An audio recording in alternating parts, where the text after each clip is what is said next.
We're going to break down the cost of every weapon system used by US Air Force warplanes, from fighter jet cannons to guided bombs, missiles, and of course nuclear weapons.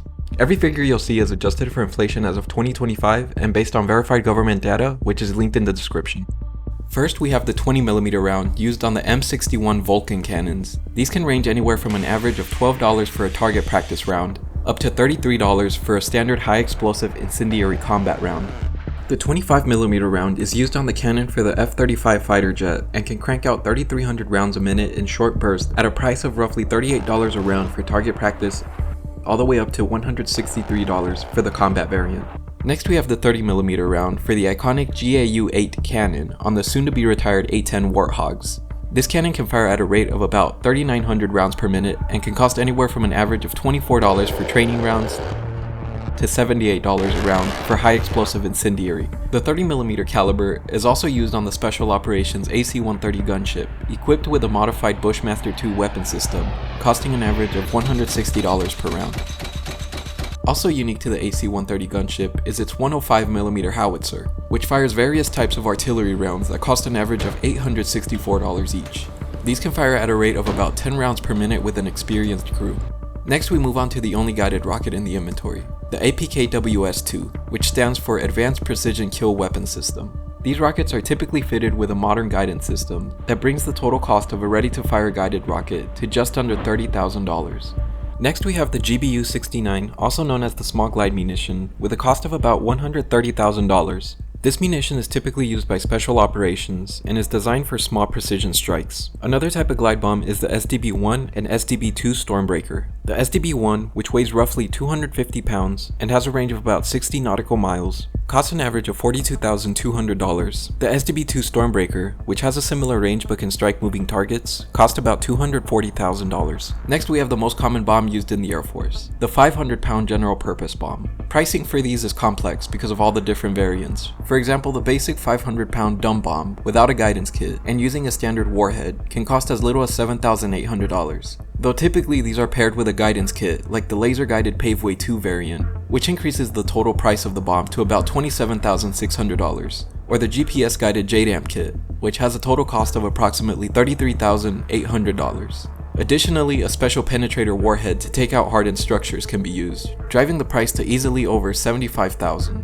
However, the most common variant tends to be the GBU-38, which is the variant with the standard warhead and JDAM kit at $33,800. For the 1,000-pound general purpose bombs, the same factors apply, but the most common 1,000-pound bomb is the GBU-32 JDAM, which costs approximately $45,700. Also in the 1,000-pound class, we have two types of cluster bomb units. These cluster munitions come in at a price of about $40,000 for the unguided cluster bomb unit, and about $700,000 for the CBU-105 Smart Cluster Bomb unit. These Smart Cluster Bombs contain 40 small guided submunitions that are designed to target armored vehicles or self-destruct if none are detected. Moving on to the 2,000-pound bomb class, the most common general purpose bomb is the GBU-31 JDAM, coming in at approximately $46,000 or upwards of $82,700 for a bomb unit with a hardened Penetrator warhead. There's also a 5,000-pound bomb known as the GBU-72 Bunker Buster. This Bunker Buster costs an average of $342,500 and recently began replacing the older GBU-28 Bunker Buster bombs. Moving on to missiles, we have the AGM-114 Hellfire, with a unit cost ranging from $86,800 to $168,000. This missile has an effective range of 3 to 6.8 miles, depending on altitude, and is typically used on aircraft such as drones, helicopters, as well as the AC-130 gunship. This is the missile that includes the infamous R9X variant, also known as the Ninja missile, which uses 6 blades instead of explosives. Next up, we have the AGM-88 HARM missile, costing between $248,000 and $316,000. This missile has a range of up to 80 miles and is designed to specifically target enemy radars. The next missile is the AGM-65 Maverick, at a cost of $124,000 to $314,000. The Maverick has been in service since the 70s as a close air support weapon, with a range of over 12 nautical miles at high altitude. Next, we have the AGM-176 Griffin, another advanced air-to-ground missile at a cost of approximately $127,000. This missile is used on the AC-130 gunship and has a range of roughly 12 miles, designed for low collateral damage. Now we have our air-to-air missiles. The first one, the AIM-9X Sidewinder, comes in at a price of roughly $468,000. The Sidewinder is a heat-seeking missile that can be used on almost all fighter jets, and although classified, the range is estimated to be around 20 nautical miles. This is the same type of missile that was used to down the Chinese spy balloon in 2023 off the coast of South Carolina. The other air-to-air missile is the AIM-120 AMRAAM, used on all major US fighter jets, at an average cost of just over $1 million.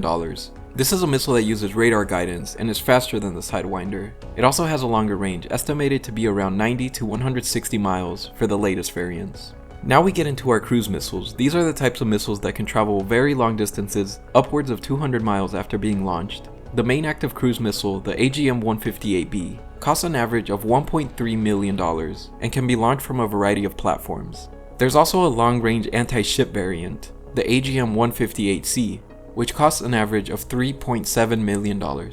Now we have the most powerful conventional bombs in the US Air Force arsenal. First, the GBU-43 MOAB, which officially stands for Massive Ordnance Air Blast, or as everyone calls it, the mother of all bombs. This monstrosity was developed at the Air Force Research Laboratory at a cost of just $170,000 at the time, or $297,000 in 2025 dollars. Most of the development costs were reportedly absorbed into the regular operating budget, which means that this figure is only the estimated cost of materials. If the same thing were done today, it would cost considerably more, as the manufacturing capabilities no longer exist. This next weapon is the ultimate bunker buster designed to reach anywhere, anytime, no matter how deep. The GBU-57 Bunker Buster, also known as the MOAB, short for Massive Ordnance Penetrator, is the most powerful bunker buster in the US arsenal, outside of a nuclear weapon. Quantities are rarely specified in government documents, leaving us with an estimated cost of $4.7 to $5.83 million per bomb in 2025 dollars. It's technically smaller than the mother of all bombs in size, though it weighs about 9,000 pounds more, and is designed to penetrate substantially deeper. Notably, on June 21, 2025, the MOAB was dropped for the very first time by the US on 2 Iranian nuclear facilities in an operation utilizing a total of 7 B-II stealth bombers and 14 GBU-57 bunker busters. As for nuclear weapons, the US Air Force has 2 active versions, which include the B61 and the AGM-86B. The B61 is a thermonuclear bomb with a yield from 0.3 kilotons to 340 kilotons. For reference, the bomb dropped on Hiroshima was 15 kilotons. This nuclear bomb has an estimated price of $20 to $30 million apiece, with the overwhelming majority of the cost lying in the development of the nuclear warhead. The Air Force's other nuclear bomb is the AGM-86B, an air-launched cruise missile capable of delivering a W-80 nuclear warhead. This warhead has a yield of up to 150 kilotons, with each missile and warhead combination costing an estimated $15 to $30 million. The wide cost range for nuclear weapons is due to the numerous modernization programs over the years and the unspecified number of warheads produced. Also worth mentioning is the B-83 nuclear bomb, which has a yield of 1.2 megatons, though this bomb is expected to be retired within the year. Once again, all of the sources for this data are linked in the description. If you enjoyed this new format, subscribe and let me know which topic you'd like to see broken down next. As always, thanks for watching.